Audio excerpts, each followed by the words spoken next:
Non-Binary Preacher's Kid presents, and tonight I have an amazing show for you. Yeah. Are we ready? Oh yeah! Yes. Yeah, well, I'm not a basic bitch, and that's not good enough. Are we ready? Much better, much better. Thank you so very much for coming out tonight. I'm so glad that we're at a space where we can share germs again. Yeah. So exciting. Yes. Oh my God, come on in. Come on in. We'll turn the light on for you. Which one had the better model? Yes. That is the correct answer. We made it. Awesome. All right. So, you're looking at me and you're worried, but I want to let you know that I am not a January 6th rioter, pulling a Bugs Bunny, hiding from the feds.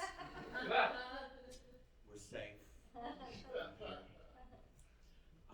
But I don't come from much better. I come from like a long line of con men. Preachers. I come from a long line of preachers. My dad was a preacher. My grandfather was a preacher. My grandmother could have been a preacher, but she didn't think that women should spout fairy tales from the pulpit. It's kind of a deal breaker, you know. So that makes me a preacher's kid. Woo! I am a preacher's kid. You look at my wig and everything. I am non-binary. What the fuck does that mean? I'm gender fluid. What does that mean? What the fuck? So I guess the best way to describe it is when you're non-binary, you're not quite woman, you're not quite male. So some mornings you wake up and you kind of can't pick where you want to eat dinner at. Other nights, it's hard because, you know, you can't find the G-spot to save your life. Yeah. So when my ex said I'm not quite man enough for her, she was right. Not quite there. I guess you could say that I'm the non-binary preacher's kid. Being the preacher's kid is a hard job. You may not realize it, but it's a really hard job. Not because you have to follow a narrow path, but because you have to live up to the reputation of being a preacher's kid. So you have to be the talk of the town. You have to be weird. I was born to be the preacher's kid, really. When I was younger, my mom, she took me to the doctor because some viscous material was coming out of my tits. We didn't know what it was.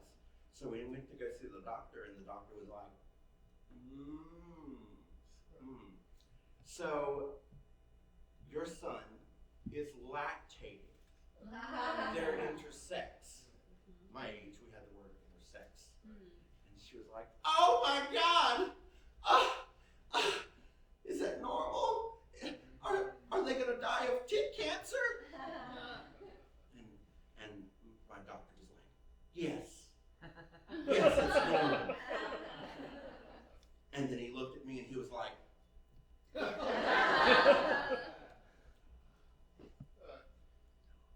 so that's when I knew I was going to be a little different.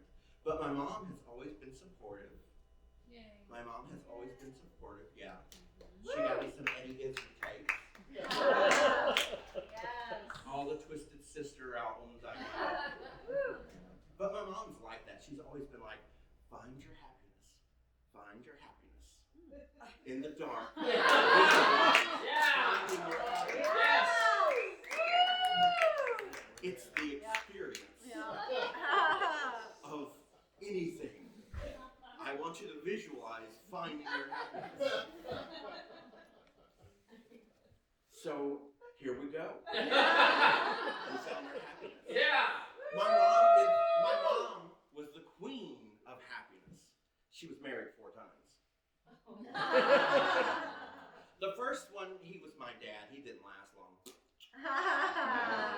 The second one was the most misogynistic man I have ever seen in my entire life. I judge men based on him. Number 3 was batshit crazy. I'll say it twice. Batshit crazy. That's how crazy he was. And number 4, he likes to videotape people from the bushes. Ooh. And he believes ancient aliens is a real religion. And real history. But compared to the rest of them, he's just right. I guess you can say they're like the 3 bears, except really they're the 4 motherfuckers. Oh. Thank you so much for coming out. We are going to go ahead and keep going. If that's okay with everyone. Let's work in the dark. All right, so your next guest is quite the show. I can't wait to see your reactions. Welcome, Tony Calzone!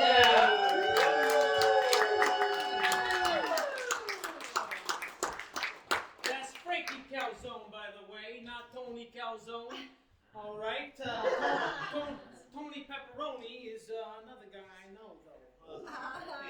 This isn't working, right? Nothing's working. I know a few things that work, if you know what I'm talking about. So I gotta talk to you about something that happened to me the other day. All right, I'm walking down the street the other day, minding my own fucking business. I'm contemplating my life choices, past, present, future choices. Suddenly out of nowhere, this guy says to me, "Hey, fuck you!" I turned. I said, "Excuse me, did you just say fuck you to me? Did you just say fuck you to Frankie Calzone?" He said, "Yeah." I said, "Fuck you to Frankie Calzone." I said, "Oh, well, I better call the fucking newspaper. I better call my fucking mother. I better call the Guinness Book of World fucking Records. Because if you said fuck you to me, I must be looking at the man with the biggest set of fucking balls. Face of this fucking planet. Huh? I mean, how big are your fucking balls if you're gonna say fuck you to me? I mean, how big are they? Can you fucking tell me how big your fucking balls are? Can you fucking tell me that? I mean, how big are they? Are they big as a fucking balloon? I don't mean like a birthday balloon. I mean a fucking hot air balloon. A hot air balloon that you and me are gonna get into the basket of. An experienced guy is gonna take us up over the horizon. We're gonna soar across lakes, over mountains. We're gonna look at the clouds. We're gonna look at birds flying right at fucking high level. We're gonna see colors. We're gonna be seeing shapes. And you're gonna be looking out as the sun sets, marveling at how fucking beautiful it is. And you're gonna turn and say, "Are you looking at this?" And you're gonna notice that no, I'm not looking at this, I'm looking at you. This is so fucking handsome. I just think you're so fucking beautiful. And I'm gonna look in your eye, and I'm gonna tell you how fucking beautiful you are. And you're gonna tell me how beautiful I am. And we're gonna share a kiss. And it's gonna be so wonderful. Because the guy, even though he's there, he's being appropriate. And that's when I'm gonna get on my knee. I'm gonna say, "Marry me." I mean, is that how big your fucking balls are? Is that how big your fucking balls are? I mean, your balls, maybe that's not even how big your balls are. Maybe your balls are the size of a fucking dump truck. And I don't mean your fucking run-of-the-mill dump truck. I'm talking about the Bel Air 75 710 dump truck. Now, if you're not familiar with the Bel Air 75 710 dump truck, it's the biggest dump truck in the fucking world. Much bigger than the 7560. This Belarusian piece of modern-day industrial machinery is fucking 60 feet fucking tall, 30 feet fucking wide, 30 feet fucking deep. The tires themselves are fucking 15 feet high. That's what I'm fucking talking about. This motherfucker can hold 450 tons of material. And I'm gonna fill this fucker with manure and fucking dirt from the most purest fucking source. That's so much dirt and manure that if you dumped it out, you could start a small farm. Certainly a farm that more than one person would need to tend to. And yet, I would do all the work. I would slave over this farm. Day in, day out. I would sweat. I would put my energy into it. Every fucking day, I would put my energy into this. And you'd come home from work and you'd say, I smell something delicious. And I said, well, of course you do. I've been cooking these vegetables that I picked from our farm. And then you sit down and be like, can we hold on? First, let me serve you a fucking delicious salad of the most delicious, crisp greens that I plucked with my very fingers out of this swamp. And you'd enjoy that. I'd be okay, and then I'd give you the second course. I'd be like, here's a soup. Here's a delicious soup I made for you with the vegetables, with the spices that are on this very farm.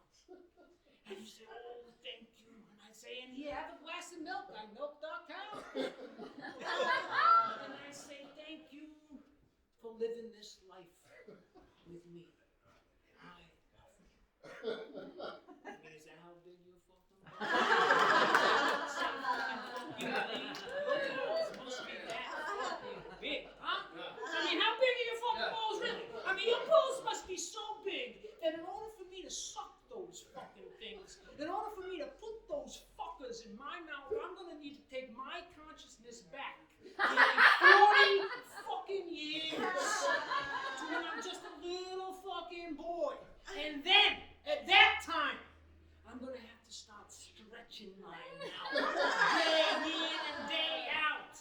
My parents are gonna notice after a couple months I'm a fucking little kid here stretching his mouth over and over again. What's going on? They're gonna be quite weirded out. But I'm gonna say, Mommy, Daddy, I need to stretch my mouth. I need to suck this guy's balls in 40 years from now. And they're supportive parents. And so they're like, okay, well, if he needs to suck this guy's balls in 40 years, we'll hire him a coach. And so they hire me a coach. And he shows me the stretches and the exercises that I didn't know about. He shows me the awa, and he shows me the ooey. And soon my mouth is so fucking big. And then when I'm 15 years old, the age in which you're allowed to participate in mouth competitions, I enter my first one. Let me tell you this. Second place isn't even fucking close. I wrecked the competition. Soon, my name rises in the mouth circles. I am invited to speak at exclusive mouth battles.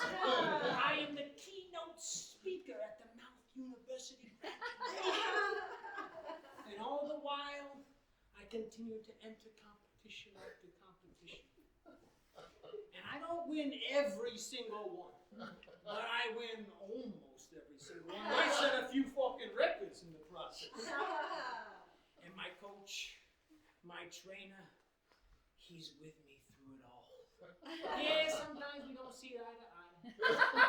Sometimes we have disagreements. But we come together for two common purposes. My mouth and winning. His sudden and tragic death is gonna hit me so fucking hard. I lose my discipline. My passion. And soon I realize it's time to retire. Yeah, I enter competition here and there, but they're few and far between. And then years later, when I finally retired, I'm gonna be walking down the street, minding my own fucking business, contemplating my life choices, past, present, and future. And you're gonna say, fuck you.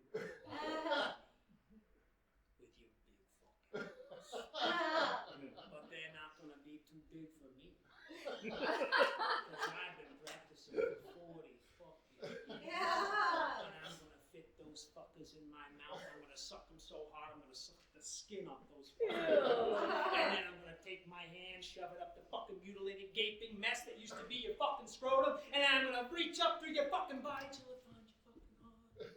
Then I'm gonna hold your fucking heart. And I'm gonna look you in the eye and I'm gonna tell you, thank you. Thank you for saying fuck you. Because otherwise we never would. And I'm gonna put my hand on your body, and you're gonna drop fucking dead from blood loss and organ damage. And that's the day you're gonna learn you don't say fuck you to Frankie Calzone.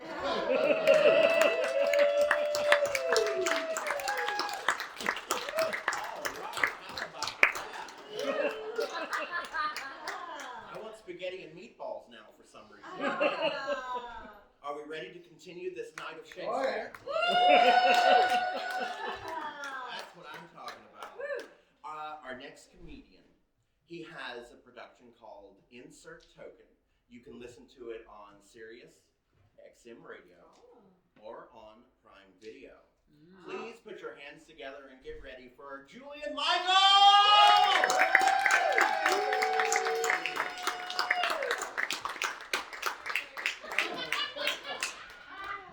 I gotta say, this blackout feels personal. I don't think this would have happened in February.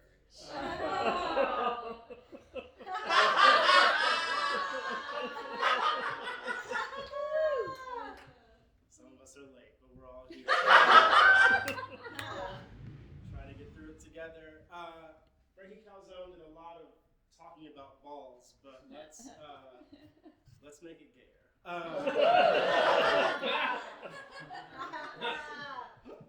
Okay, so I grew up in the church. Well, I grew up in the ghetto, but I grew up in the church. It's like, well, all my friends were listening to the product. I was reading First Chronicles, okay? And I always knew that I was different. And I spent a lot of time trying to pray the gay away. Just trying to pray the gay away. And even when I got older, I'd be in church, just early Sunday morning, and at the gay club late Saturday night. Just same tight pants, same cologne. And I wasn't fucking any dudes at the time. I had a girlfriend. I was window shopping, though. I was doing that. And then finally one day I realized for me, saying a prayer would never be as fulfilling as smashing a prostate. And so, so I left the church, I left my girl, I found myself, and that's how I gave the pray away.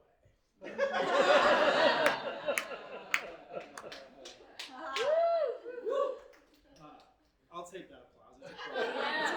It's a good bit. I failed my DNA test. According to 23andMe, I am 52% European, and this math does not work for my body. I gotta be honest. 52% is enough to fuck around and miss reparations, okay? 52% I'll owe somebody, you know? There's somebody named Chad from Boston by way of Johannesburg who can get my 40 acres in my And ever since I found that out, I've been trying to be extra black, like extra black. You know? I celebrated Kwanzaa for 3 weeks. You know? Lighting candles for anything black, you know? I lit a candle for Harambe, the goddamn gorilla. I went in on MLK Day. I went hard. I did. I lit my MLK tree and everything. You guys don't have MLK trees? It's just a really strong sativa.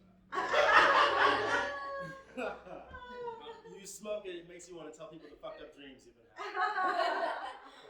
That will also hit you later. That's a weed joke and a Black history.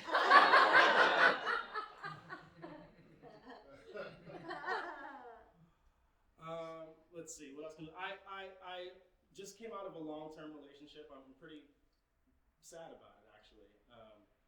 My hairdresser moved away.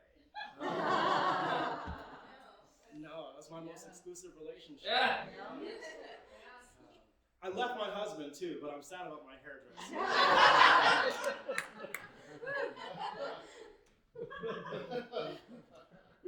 Listen, I fucked a lot of dudes in the time I've been married. I haven't liked one Instagram post of anybody else that does hair. You know what I mean? Like, that was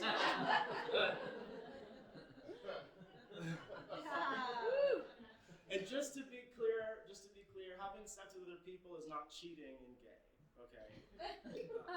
Being one episode ahead of RuPaul's Drag Race is unfaithful. That will get you cut. That will absolutely get you cut. That will. So now I'm back out here. I'm living the single life. I'm trying to get my routine together. It's, you know, because it's different, right? Like, you have a couple's routine. You have stuff you do. Like, we had a TV show. We had a bedtime.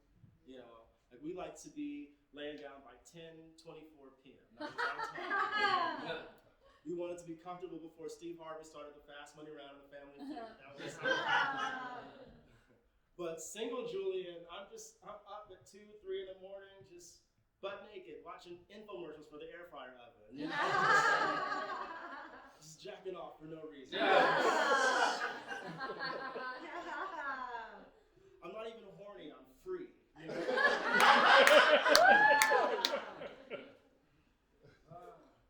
I just got back from performing on a gay cruise, and no, it was fun, but I picked up a rash while I was there.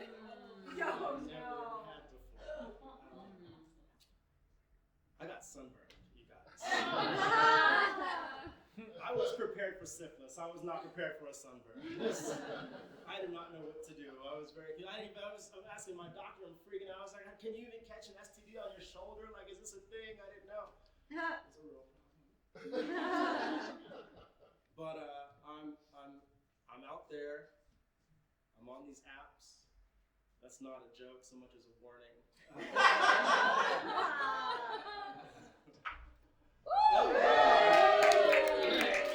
cares? We've known each other.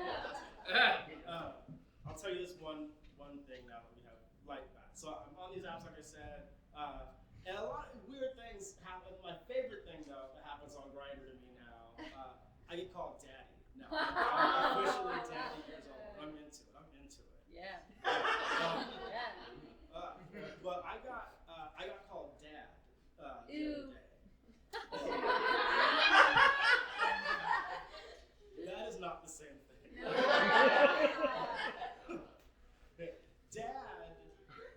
Dad mows the grass. Daddy plows the field. You know, like if you're like, oh, I've been a bad boy, daddy, like, oh, that's sexy, Yeah. oh, spanky. You're like, I've been bad, dad.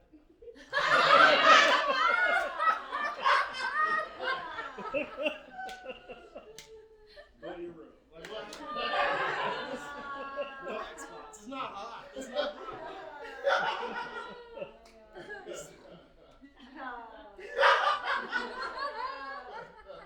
These terms matter. They do. I'll be honest. My dad left when I was a baby, right? So I think about this. So you call me daddy, like, yeah, you can sit on my lap.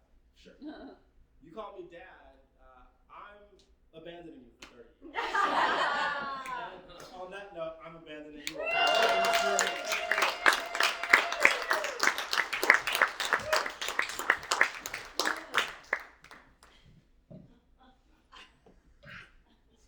How did everybody like daddy? Let's keep this going on along. Thank you so much for staying with us. So my next guest, she's from the Midwest, and her Midwest charm is just outstanding. You're gonna fall in love with her right when you see her, and her dirty mind is gonna keep you going. Give it up for Kim Clevenger!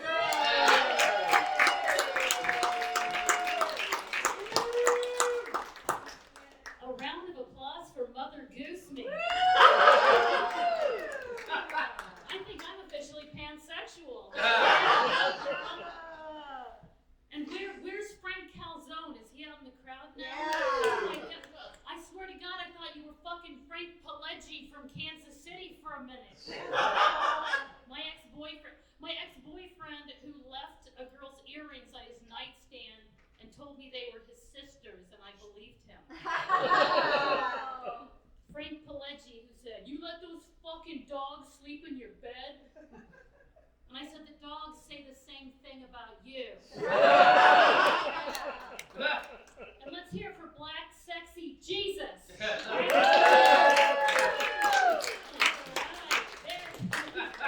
The lights are on and you're right in front of me. Thank you. So I am from Kansas City. And in case you couldn't tell, I wore this.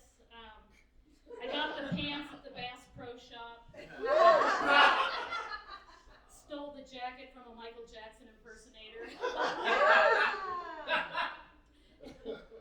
And just to be clear, I am not Marie Osmond.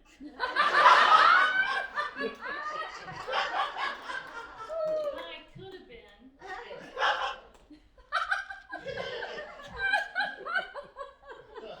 I forgot to say this isn't a Nutrisystem commercial. Did I mention I started menopause and comedy at the same time?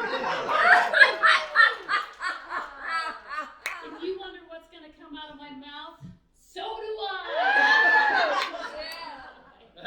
But this is not a Nutrisystem commercial, but I did lose 85 pounds and get in the best shape of my life. And then got locked in the house by myself for almost 2 years. No one saw anything but my Zoom box for a very long time. Are people still Zooming for work? Just me? Oh my God. You got the Zoom thing? I Zoomed so much I couldn't tell a Zoom comedy show from a recovery meeting. Actually, some of the recovery meetings were funnier. My round of applause. Who else goes to those recovery meetings? Yeah. It's anonymous. I mean, no, I don't either. Actually, I did go through a little wild phase when I was 16 to 33. Tried to make me go to rehab, and I said, no. Oh, Hollywood, we can do better. Tried to make me go to rehab, and I said, no. Actually, I said, it's okay, fuck it, I'll go to rehab.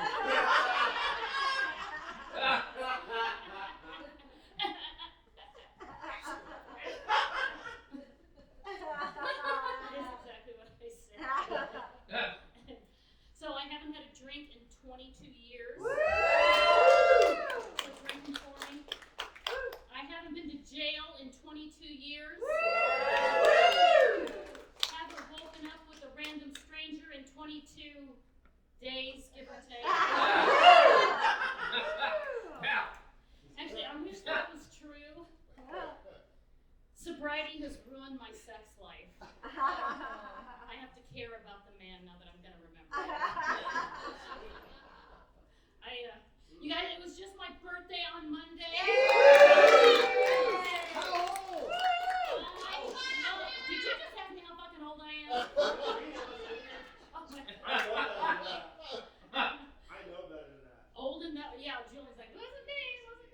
Guys, I love birthdays because they give me so much time to reflect on all the goals I haven't accomplished, how single I am, how fucking broken I am. It's the best. But the good news is, my dad's so cute. Daddy sent me a birthday card with $100 in it. He paid for my brother's house.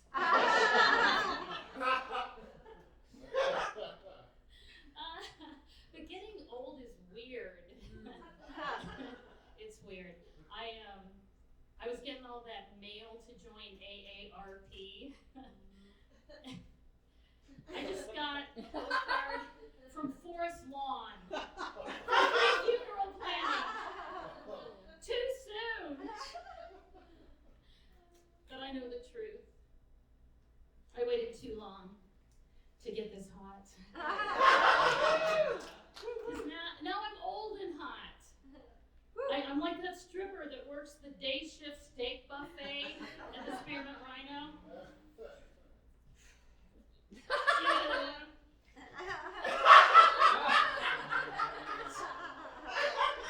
Hot in the low light and from a distance.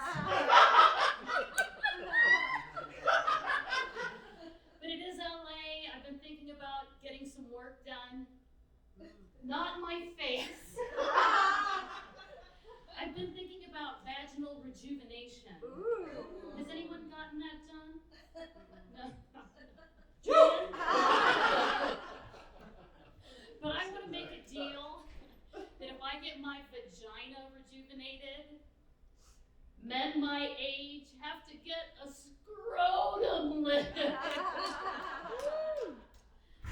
For you younger ladies, I hate to break it to you, but the older they get, the lower their balls get.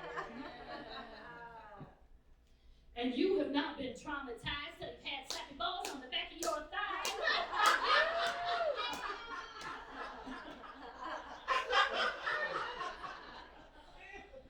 I'm pretty sure that slappy balls caused my midlife crisis. I started dating a really young guy, got an expensive luxury car. There for a while, I was a cougar and a jaguar. Now, post-pandemic, I'm just a comic in a Kia.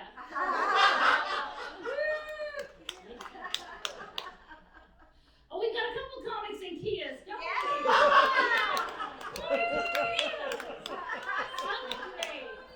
I mean, there are things that are good about getting older. You know, feeling comfortable in my skin. I'm not as vain as I used to be.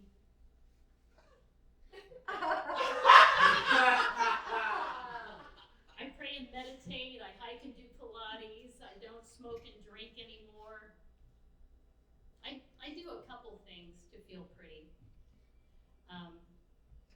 I get mani-pedis, get my hair cut and colored, get my brows and bikini waxed. Juvederm, Botox, spray tan, boob job, tummy tuck, liposuction. I was thinking about getting a BBL, a Brazilian butt lift. No? But I don't want to seem shallow and vain. I want to love myself exactly the way I am. And I appreciate all of you loving me exactly the way I am tonight.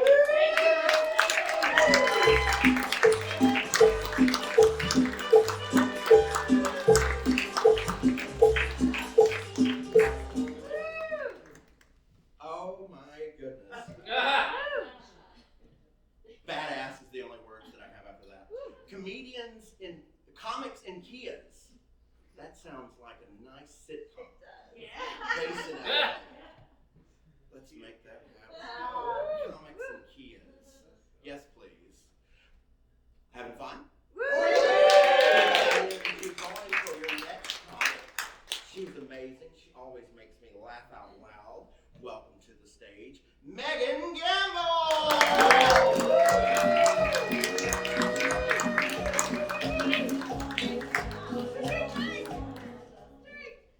I was kind of hoping to be in the dark. It's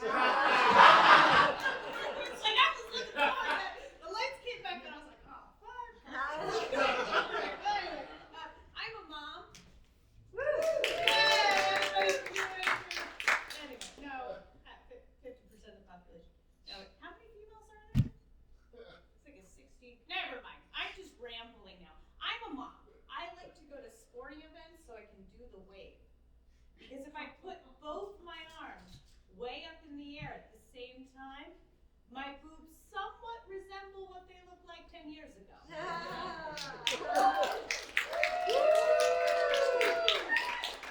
Who needs a breast lift when you have baseball?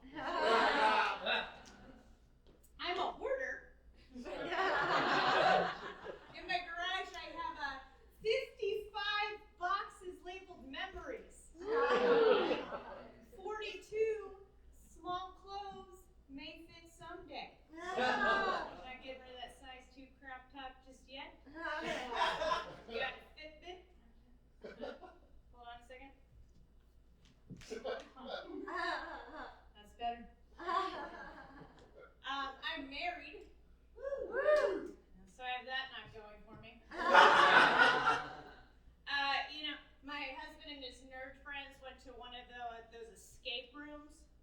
like the constant state of marriage. And he came home all excited, and he was like, you helped us. And I was like, I wasn't even there. He was like, well, we had to find something, and we were standing there for several minutes, and I was like, my wife said, if I can't find something, I either have to move things or look behind them. So I look behind a fucking door, guys. Majority of Congress. I'm Catholic. My husband's Jewish. And when I first met my mother-in-law, she said to me, if my grandchildren aren't Jewish, it's like Hitler won.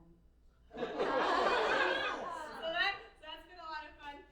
She has nothing to worry about. Her son is Jewish because I had a hard time finding Hitler won decorations at parties. Unless they'd all end up in a box labeled memories. Want another one of those.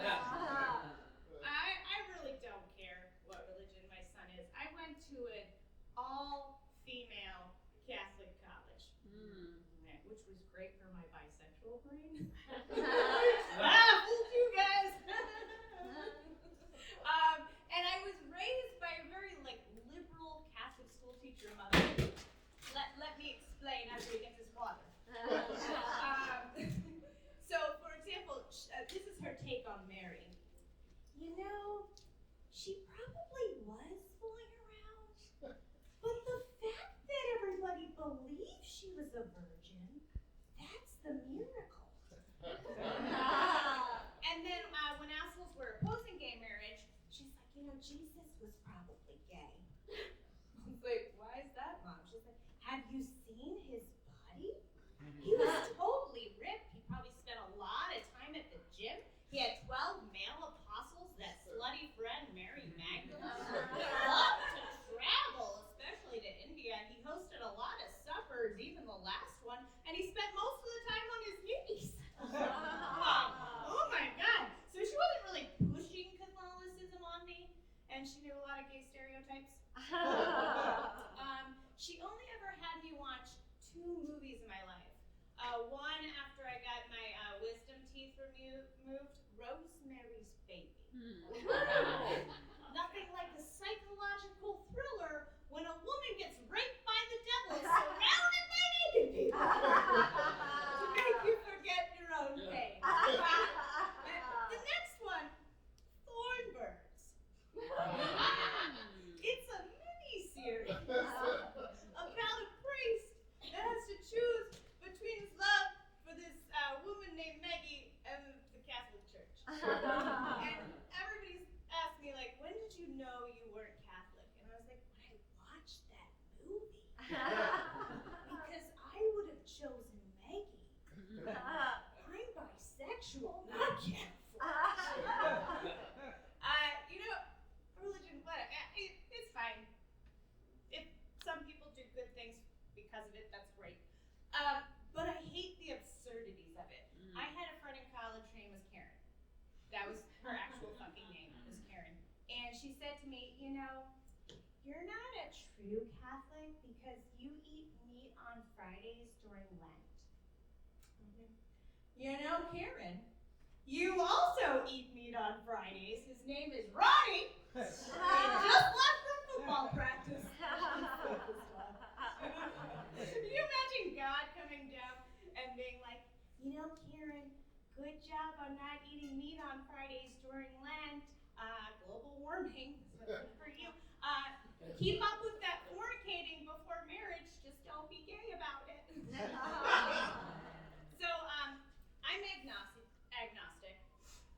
Not atheist. That's crazy. I still want to tell ghost stories. Speaking of ghost stories, I took my son to Buffalo Wild Wings a couple months ago, and I love nonsensical stuff. Anyway,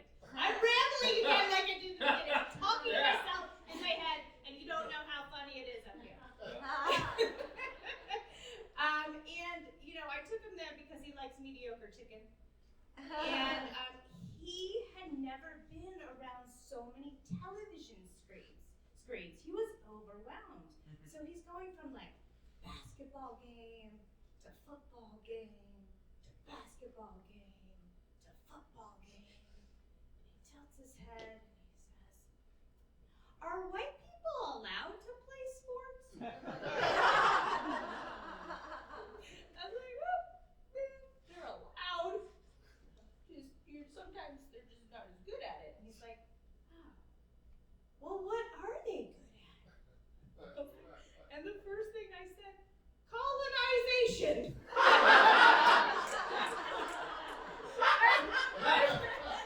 I mean, they seem to excel at golf, and that takes up a whole bunch of land. Oh my God. I was really looking forward to watching animated films with my child. Oh, speaking of animated films, you ever wonder if rats and pigeons in animated films are tired of being typecast as New Yorkers? I mean, some of them probably grew up in Chicago, right? Okay, thank you for the fight. Anyway, so I was really looking forward to it. But my fucking kid likes to watch documentaries. Oh. Right? So every Friday night, there's an argument between two 43-year-olds and a 6-year-old over what to watch. We want The Incredibles. He wants The Lost Treasures of Egypt. Speaking of lost treasures, he will tell you King Tut's penis went missing for 38 years. Not only that, it was mummified at a 90-degree angle, so an erect penis went missing for 38 years. Funny thing, when they found the penis, it was under the mummy's table in the sand. So the archaeologists must have been made up of my husband and his nerd friends. Like, "I don't know where the penis went. Do you know where the penis went?" We're like, "If you guys there, just move something. Look under the table." All right, thank you, everyone.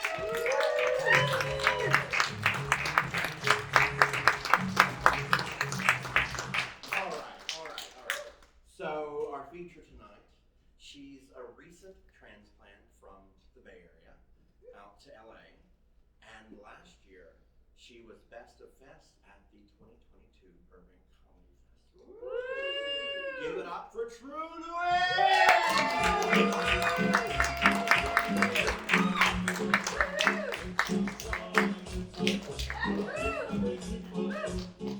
And that's why we don't dance for a living. How's everyone doing? Give yourselves a hand for even trudging through the darkness. That's some serious dedication. And give it up for the previous comedians who had to work in the dark as well. Again, my name is Tru Nguyen, and how is everyone's year going? You know, it's March now, it's like the first down of the first quarter. We're gonna score some kind of touchdown. I'm gonna get my goals. How are your goals doing? I see, we're in the same refugee boat, aren't we? Well, I don't really believe in resolutions, New Year's resolutions, because it will never resolve. But I do believe in setting goals. And, I was like, I guess I have to figure out how to stay alive. If the apocalypse is not going to happen. It all starts, geez, make up your mind, apocalypse. But for me, the number one thing that I'm trying to focus on is just self-care.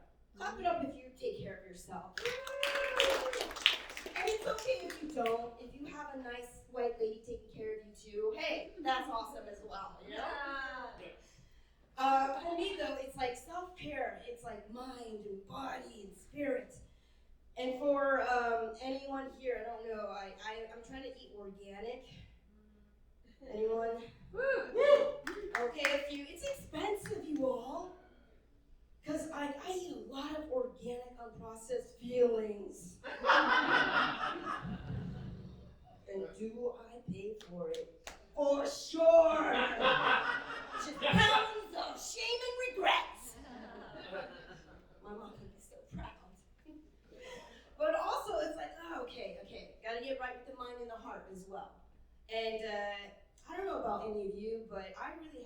hard time with inner critic, you know, like that voice in your head when you just trying to mind your own business, live your life, and then you make one tiny little mistake.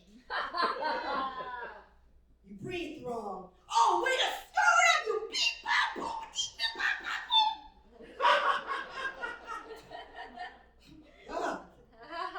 And people are always saying like, oh, we have to practice kindness. Be kind. To who? I have no problem being kind to people. I do have a problem being kind to myself. I don't know if anyone else has this issue. Issue. But I managed to find a mantra that I feel comfortable enough to say, you know, just work it. You gotta start at the bottom of the mountain and go up. And you can use it if it's helpful for you, if you have allergies like I do with compliments. No. But try it out. It's okay that you're not perfect. It's okay that you make mistakes. Because you only screw up what matters. Well, I'll get out by yourself. Good times. And, you know, you already can probably tell I am from the Far East, also known as Connecticut. Yeah, I grew up in this fabulous small town that has this cute little nickname, Clanchester. It's okay, you all. You know, it's not so scary as long as you're not a person of color. Me? What? Can I just get real with you? Is it okay to get real? Yeah. And I'm embarrassed to say this, but I thought I was white.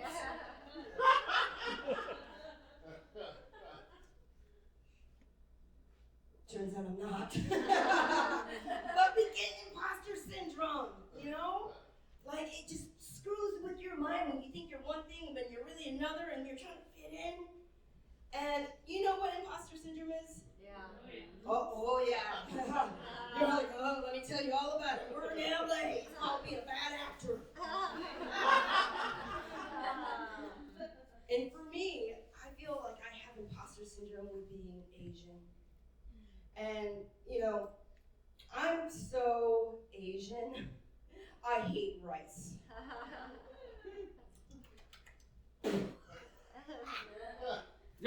I hate it so much, you all, and I get so much grief for it. And it doesn't matter who is asking me, like, why don't you like it? I don't know. Why do I have to tell you why I like it? Don't like it. I don't like it.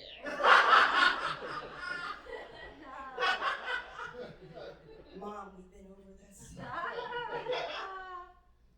I'm so Asian, you all. I did so well in school. I got detention. In elementary school. For talking too much. Which is really weird because I didn't have any friends. And really didn't speak English. So it's very confusing. What happened there? And you know that hashtag that came out, the, what do you call it, Stop Asian Hate? Right? Oh yeah, I'm fucking going there. Yeah, this little Connecticut nugget brain up here.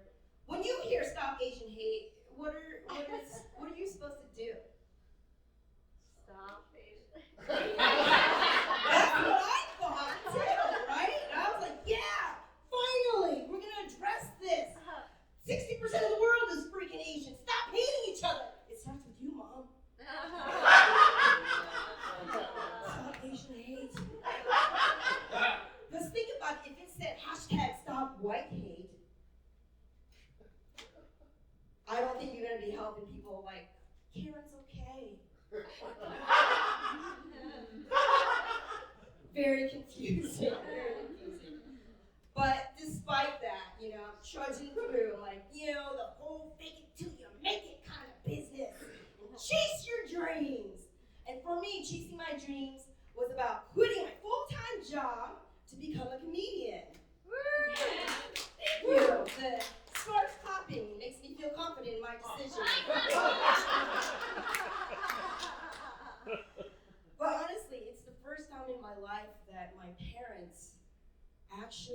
understand and respect the work that I do. Yeah, because my full-time job that I left as a therapist is magical thinking! Just trash! Only crazy people go to therapy. I know, Mom, you need to go!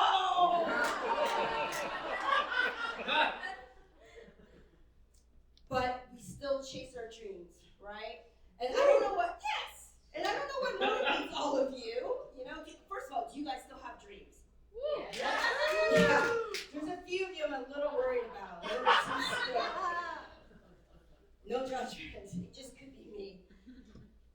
I get motivated a little bit differently than like people aspiring to like their mentors or stars, celebrities. For me, I prefer something that I call the dream killer. Oh yeah. All it is just a series of pictures from my past. And the very first one is just of my mom. And that is it. And you have to understand, my mom is an incredibly smart, determined, beautiful woman who like made something of herself despite where we came from. And she says very encouraging things to me like, Joe, whatever you're dreaming, you're wrong. Eat your rice. And I'm in this place in my life now where I'm trying to have a different relationship with my parents. You know, just dig in deep with the self-compassion. I'm so compassionate for my mother.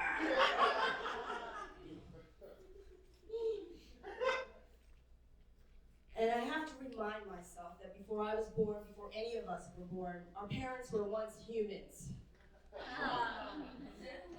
Somehow. And that my mom, she had her own hopes and dreams, you know? And one of hers was to have a straight daughter. Surprise, Mom! Who's the dream killer now?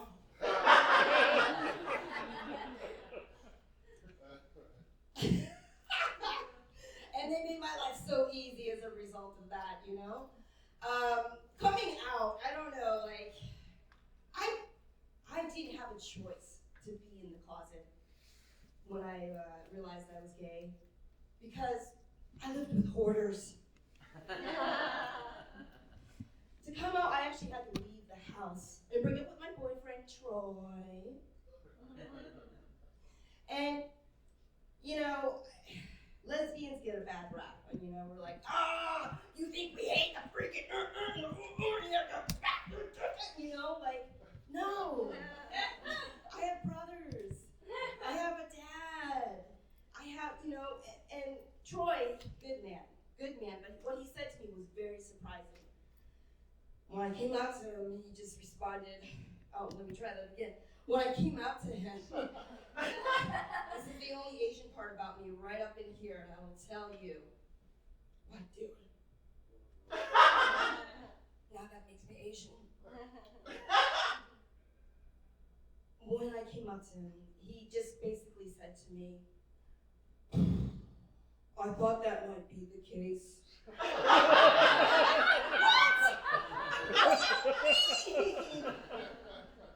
Oh my gosh. And that, you know, that has me messed up. It makes me worried about our next generation growing up in all this freedom that we have in our country and access to information like that.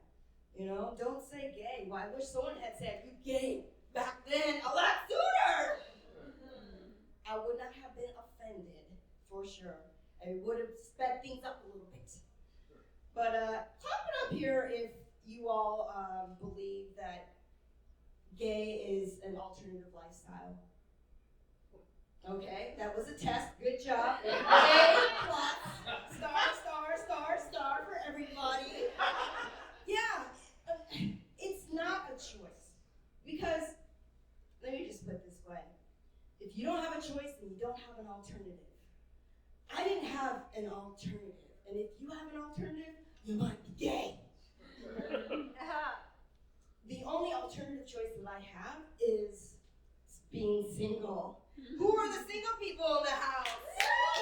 Right. Any of you on the dating apps? Okay. One or two. Some people are denial, some people are just like, we're not gonna, I already went to therapy. Brave souls, okay? Because I've decided that this year, I don't know if you realize this, but it's the lunar year of the rabbit. Yeah? Yeah, so it's supposed to be a little bit different from last year. The rabbit is supposed to be a very peaceful type of year. A kinder year to us, more tender. And rabbits love to love. You know what I mean? Like,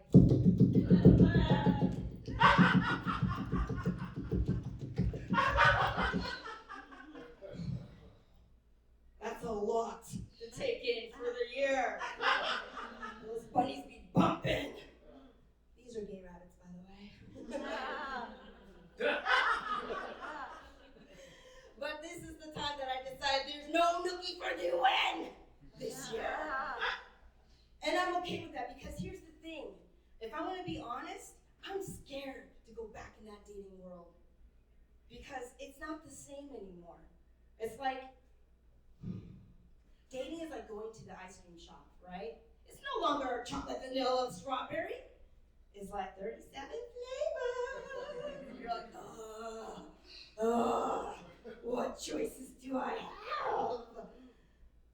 And I consistently pick my ice cream that I prefer to have no nuts, please. But I still get them, you guys. I do. I mean, not the kind, no. More the kind, how do I describe this? My choices end up being more like roasted nuts, too salty nuts, or the kind of nuts that are covered in hard candy sugar that break your mental health. Yeah, until I learned how to choose a different flavor beyond Rocky Road, which is also my dating history. I'm okay about playing on the sidelines, supporting my friends who are out there in the field.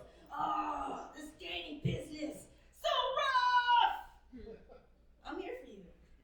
I am. I'll listen to all your horror stories. I'm down for that. What I do have a problem with is when it crosses this line where, and I don't know if this has happened to you, when suddenly it's like, oh my God, dating men is so difficult. I think I should just bat for your team. Bat for my team? Oh, you mean the team that's sitting on the bench? That team? Oh, okay. Sure, we're not allowed in all the reindeer games, but sure, if you want to join. I mean, here's the thing. You're not my first draft pick. But you're probably somebody's.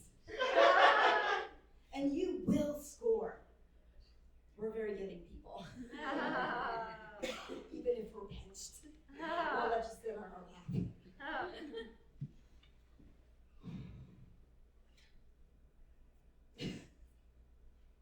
The thing is, I don't know why it's okay for people to just say, I'll bat for your team, you know? Like it's that easy breezy. Because, you know, at the end of the season, we're gonna have to trade you. Which is what I wished I had told the straight ladies I dated. Oh my gosh. And I don't know about all of you, but it's like even the categories that we have and what you have to think about, like how do you define yourself on these dating apps? I don't know how to answer some of these questions, like what are you? Oh, are you referencing whether or not I have a clam jam? Because sometimes I think I have a gooey duck. If you don't know what a gooey duck is, look it up later. But be ready. Just saying. You know? Or are you asking me, like, oh, are you going to be, like, more feminine for me? Like, wear hair and makeup and stuff? Or are you gonna be more masculine and like pay for everything? The guys know what I'm talking about, right? But here's the thing. Till there's like pay equity, we can't really complain, you know? Just saying. But at the end of the day though, I know when people are like looking around the room and they're like, oh my God, where's that cute, adorable little Asian girl? They are never talking about me. Petite. It's okay, you all. Listen, I have eyes, okay? I know that I come off as a husky lesbo. If we're gonna get technical about it, it's more like dyke. And that when people are looking for that cute, adorable Asian girl, they're looking for someone who's like a suki. Oh, I know, a suki. And as much as part of me wants to find that suki inside of me, to please my mom a little bit, you know? Give her a little hope. Little. I mean, we all have to die at some point, right? But hey, it's like make a wish come true, right? The best that I can do is maybe I could just be like a suki adjacent. Or I could just date her, and then you would find her in me.